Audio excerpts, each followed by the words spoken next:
तरफ से जो हाउस के सामने ताज़ियती करारदाद विचुरी रेफरेंस पेश की गई, उसके बाद हाउस की तरफ से ऑनरेबल डिप्टी सीएम साहब ने जो रेजोल्यूशन पेश किया, उसके हक में खड़े बोलने के लिए खड़ा हुआ।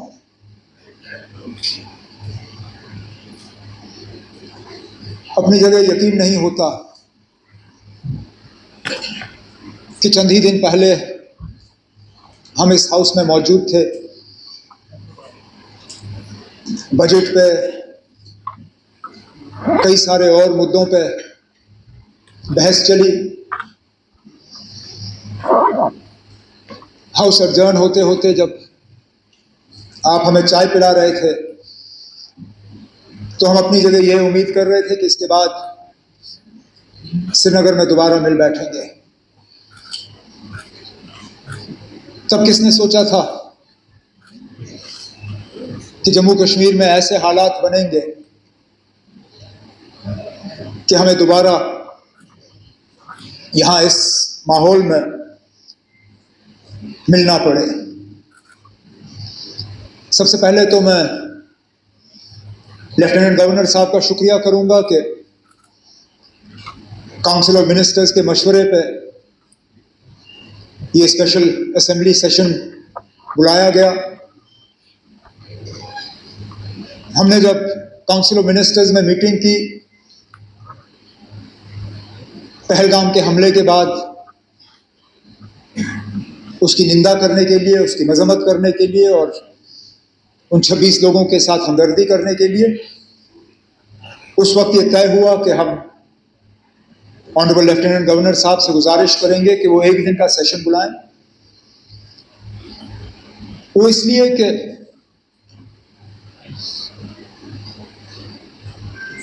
न पार्लियामेंट, न इस मुल्क का कोई और असेंबली पहलगाम के उन 26 लोगों के दुख दर्द को इतना समझती है जितना जम्मू कश्मीर का अपना ये असेंबली। स्पीकर साहब, दाएं बाएं देखिए, आपके सामने वो लोग बैठे हैं जिन्होंने खुद अपने किसी करीबी रिश्तेदार को कुर्बान होते हुए देखा। हमारी छोटी बहन शगुन से लेके सकीना, सजाद, कैसर, किन किन के नाम लो। किसी ने वालिद खोया, किसी ने अंकल, और सजाद ने जिस तरह हाउस के सामने उस दर्द का इजहार किया, मेरे पास शायद उससे बेहतर उसका यहां हाउस के सामने जिक्र करने के लिए अल्फाज नहीं होंगे। हम में से कितने हैं जिनके ऊपर हमले हुए? रफीक साहब, इन्होंने अपने वालिद साहब पे हमला होते हुए देखा। नायक साहब, उस हमले की जो निशानी उन पे रही, कब्र तक वो उन जख्मों को ले गए। इसी तरह कई सारे हमारे साथी जो अगर हम गिनना शुरू करें, गिनते गिनते थक जाएंगे कितने हमले हुए। ये असेंबली, राठौर साहब आप उस असेंबली के मेंबर थे, सलाथिया साहब उस असेंबली के मेंबर थे, सागर साहब, मुबारक गुल साहब, सैफुल्लाह मीर साहब, कितने और हमारे साथी। जब 1 अक्टूबर 2001 श्रीनगर के असेंबली कॉम्प्लेक्स पे हमले में 40 लोग अपनी कीमती जानें गंवा गए, इसलिए मैंने कहा उन लोगों के दुख दर्द को शायद इस असेंबली से ज्यादा कोई और असेंबली या पार्लियामेंट समझ नहीं पाएगी। इसलिए हमने चाहा कि यहाँ इस हाउस के तरफ से इस हमले की मजम्मत हो और उन 26 खानदानों के साथ हम अपनी जो है उनके साथ हमदर्दी करें। हम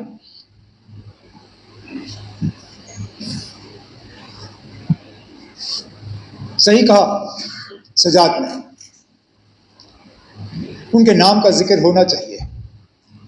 मैं चाहूंगा कि जब जो ओरिजिनल आपने ओबिचुरी रेफरेंस मूव की, उनमें जो 26 नाम हैं, लेफ्टिनेंट नेवी के अफसर विनय नरवाल हरियाणा से, एन रामचंद्रन केरला से, दिनेश अग्रवाल छत्तीसगढ़ से, अतुल श्रीकांत मोनी महाराष्ट्र से, नीरज उधवानी उत्तराखंड से, यूएई में काम कर रहे थे, समीर गुहा वेस्ट बंगाल से, सुशील नत्याल मध्य प्रदेश से, संजय लेले महाराष्ट्र से, संदीप न्योपानी नेपाल से, बितेन अधिकारी वेस्ट बंगाल से, मंजूनाथ राव कर्नाटक से, दिलीप देसले महाराष्ट्र से, प्रशांत सतपति उड़ीसा से, मनीष रंजन बिहार से, सैयद आदिल हुसैन शाह हापतनाग अनंतनाग जम्मू कश्मीर से, जेएस चंद्रमौली आंध्र प्रदेश से, मधुसूदन राव कर्नाटक से, संतोष जगदाई महाराष्ट्र से, कस्तूबा कनवोटे महाराष्ट्र से, हेमंत जोशी महाराष्ट्र से, सुधम द्विवेदी यूपी से, भारत भूषण कर्नाटक से, सुमित परमार गुजरात से, यतीश परमार गुजरात से, टेगे हलिंज अरुणाचल प्रदेश से और शैलेश भाई गुजरात से। स्पीकर साहब, उत्तर से लेके दक्षिण, पूर्व से लेके पश्चिम, कहाँ अरुणाचल, कहाँ गुजरात, कहाँ जम्मू कश्मीर, कहाँ केरला और बीच की सारी रियासतें, पूरा मुल्क इस हमले के लपेट में आया है। ये सही है स्पीकर साहब, ये पहला हमला नहीं था।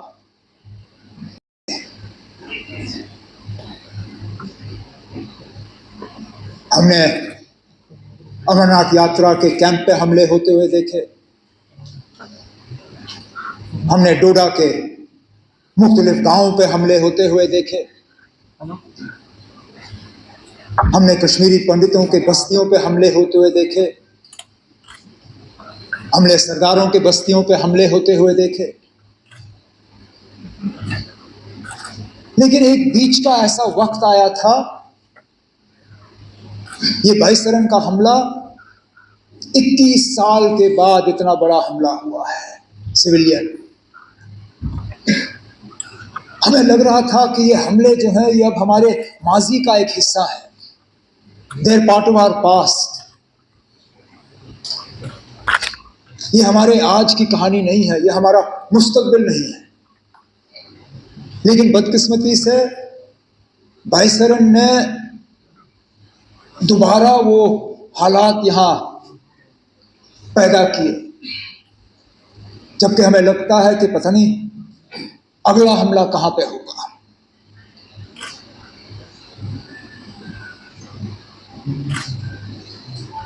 मैं अपनी जगह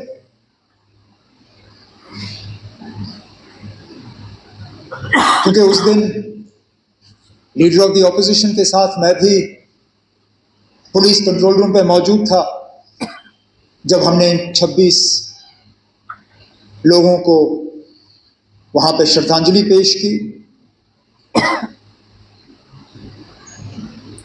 मेरे पास अल्फाज नहीं थे कि मैं क्या कह के उनके घर वालों से माफी मांगूं। ये जानते हुए कि जम्मू कश्मीर की सिक्योरिटी, जम्मू कश्मीर की सुरक्षा, जम्मू कश्मीर के लोगों की चुनी हुई हुकूमत की जिम्मेदारी नहीं है, लेकिन तब भी यहाँ के वजीर आला की हैसियत से, यहाँ की टूरिज्म के मिनिस्टर की हैसियत से मैंने इन लोगों को दावत दी थी यहाँ आने की।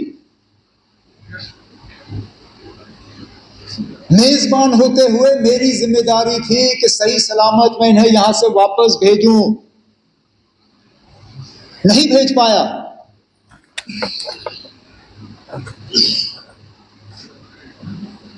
और माफी मांगने के अल्फाज नहीं थे।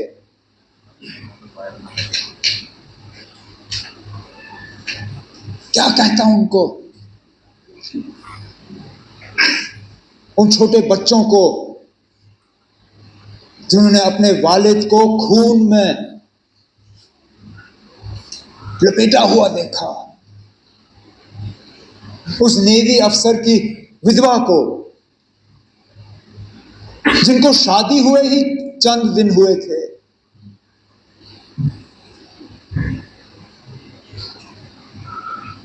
मुझे एक दो आए, मुझे कहा हमारा कसूर क्या था, हम पहली मर्तबा कश्मीर आए थे छुट्टी मनाने के लिए,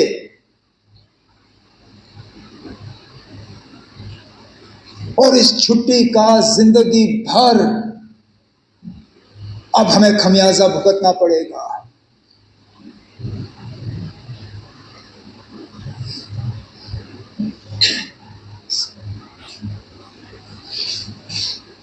जिन लोगों ने ये किया, कहने के लिए तो वो कहते हैं कि हमारी भलाई के लिए किया, लेकिन क्या हमने उनसे कहा था कि हम ये चाहते हैं? क्या हमने उनसे कहा था कि हमारे नाम में आप इन 26 लोगों को कब्र में बंद करके यहां से वापस भेजें? क्या हमारी इसमें कोई मंजूरी थी? क्या ये हमारी इजाजत से हुआ? हम में से कोई इस हमले के साथ नहीं है। इस हमले ने हमें अंदर से खोखला किया, लेकिन इस हमले ने, क्योंकि हर खराबी में कहीं ना कहीं हमें कोई रोशनी की किरण ढूंढने की कोशिश करनी चाहिए। बहुत मुश्किल है इन हालात में वो रोशनी ढूंढना, लेकिन स्पीकर साहब, पहली मर्तबा 26 साल में मैंने जम्मू कश्मीर में किसी हमले के बाद लोगों को इस तरह बाहर आते हुए नहीं देखा। कठुआ से लेके कुपवारा तक शायद ही कोई शहर या गांव ऐसा जहां लोगों ने बाहर आके इस हमले की मजम्मत नहीं की, कहा कि ये मेरे नाम में नहीं हुआ, नॉट इन माय नेम। ये आपने जिसके लिए भी किया हो, मेरे लिए नहीं किया। और ये लोगों का बाहर आना, इसमें हम में से किसी का हाथ नहीं है। हुकूमत ये कहे कि हमने कराया, कोई और ये कहे हमने कराया, कोई नहीं ना। हम भी इस गाड़ी पे चढ़े, हमने इस गाड़ी पे सवारी की, लेकिन गाड़ी चलाई हमने नहीं। ये लोगों ने खुद गाड़ी बना के इस पे सवार होके जुलूस निकाले, नारे दिए, बैनर बनाए, मोमबत्तियां जलाई, ये कहने के लिए कि हम इस हमले के साथ नहीं हैं।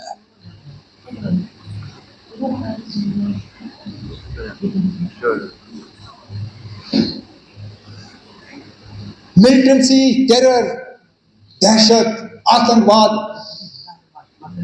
इसका खात्मा तब होगा जब लोग हमारे साथ होंगे, और ये स्पीकर साहब उस मौके की शुरुआत है। अगर कि हम इस मौके पे एहतियात से कदम जो है लें। हमारे तरफ से कोई ऐसा कदम नहीं उठना चाहिए जिससे कि हम लोगों को अपने से दूर करें। कोई हमारे तरफ से ऐसी बात नहीं होनी चाहिए या कोई एक्शन हमारे तरफ से जिससे ये जो अपने आप में पैदा हुआ इसको कहीं जख्म पहुंचे। क्योंकि सही कहा सजाद ने, हम बंदूक के जरिए मिलिटेंसी को कंट्रोल कर सकते हैं, उसको खत्म नहीं कर सकते।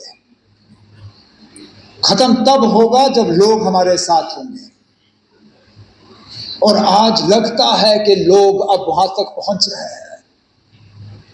स्पीकर साहब, मस्जिदों में जुमा नमाज से पहले 2-2 मिनट की खामोशी इख्तियार की गई। श्रीनगर, ये शायद बाकी मुल्क में लोग इतना इस चीज को समझेंगे नहीं। आप और मैं समझते हैं ना, हम समझते हैं किसी हमले के बाद उस मस्जिद में 2 मिनट की खामोशी का मतलब क्या है।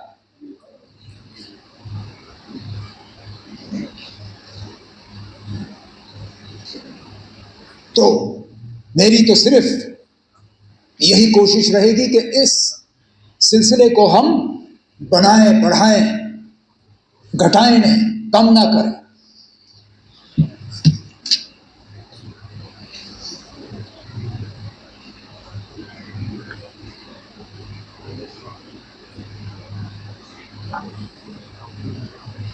आफतनार के उस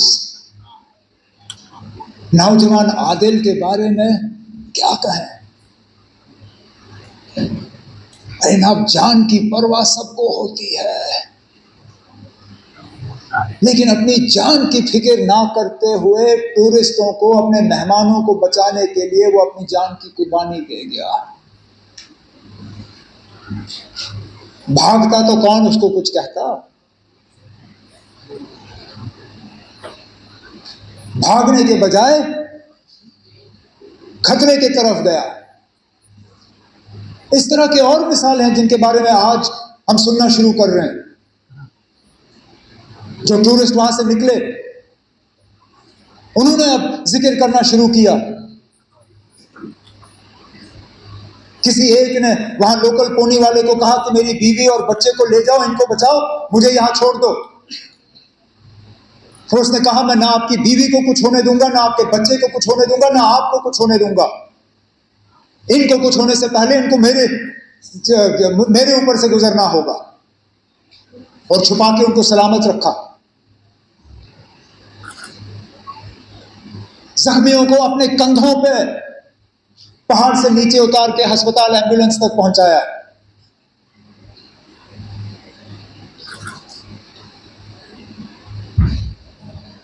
और उसके बाद जिस तरह लोकल लोगों ने मदद करने की कोशिश की,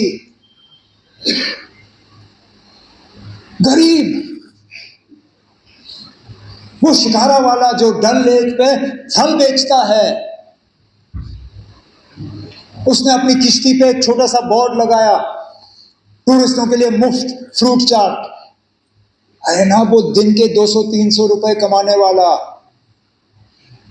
वो कहता है कोई नहीं, अब ना चले मेरे हफ्ते की कमाई, लेकिन मैं कम से कम अपने मेहमानों को यह एहसास देना चाहता हूं कि हम उनके साथ हैं। वो 3 व्हीलर वाला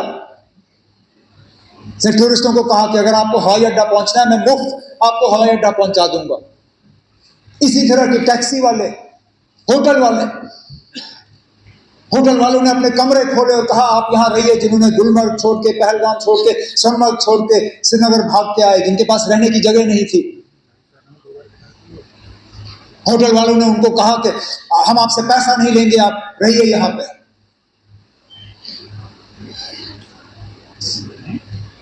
मैं सलाम करता हूं। यही है हमारी मेहमान नवाजी। उसके साथ साथ उनका शुक्रिया करता हूं कि उन्होंने ये किया।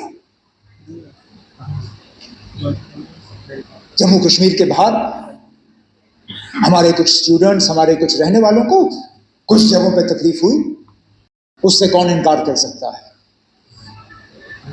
लेकिन मैं उसके साथ साथ उन तमाम रियासती हुकूमतों का शुक्रगुजार हूं जिन्होंने मौके पर तहकीकात करके हालात को काबू में लाने में अपना रोल अदा किया। मैं अपने मिनिस्टर कुलीग्स का शुक्रिया करता हूं जिन्होंने बिल्कुल कम नोटिस पे जगह जगह गए, कोई शिमला, कोई लखनऊ, कोई देहरादून, कोई बंबई, कोई चंडीगढ़। वहां की हुकूमतों का मैं शुक्रिया करूंगा कि इनसे मिलने के बाद इन्होंने मीटिंगें ऑर्गेनाइज की। हम अपने तरफ से एक सिस्टम जो है वो तैयार करना चाहते हैं, सोशल मीडिया और व्हाट्सएप वगैरह का इस्तेमाल करते हुए, ताकि एक नोडल पॉइंट हमें मिले। हम तो चाहेंगे कि इस तरह के हालात ना हो, लेकिन इक्का दुक्का अगर कहीं हो जाए तो बच्चियों के पास, दूसरों के पास एक जगह होनी चाहिए जहां पे वो इन चीजों को दर्ज कर सकें। उसके लिए हम तैयारी कर रहे हैं।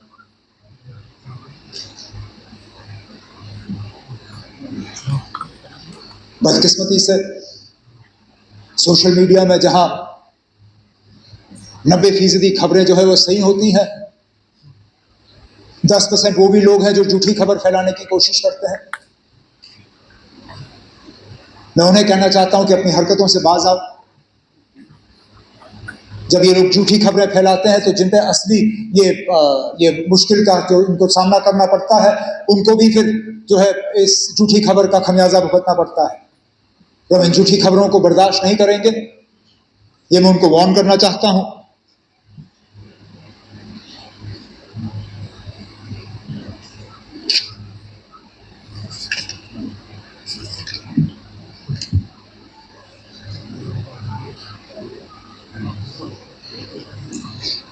स्पीकर साहब, जम्मू कश्मीर की सिक्योरिटी जम्मू कश्मीर के इलेक्टेड हुकूमत की फिलहाल जिम्मेदारी नहीं है, लेकिन मैं ये मौका इस्तेमाल करके स्टेटहुड की मांग नहीं करूंगा। अब मैं किस मुंह से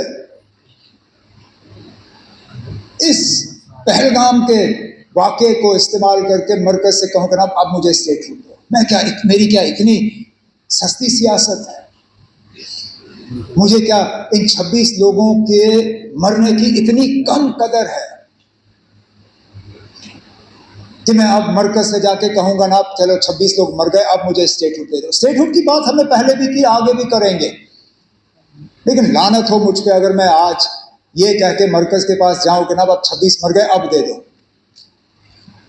देने की बात हम करेंगे, लेकिन इस मौके पर नहीं।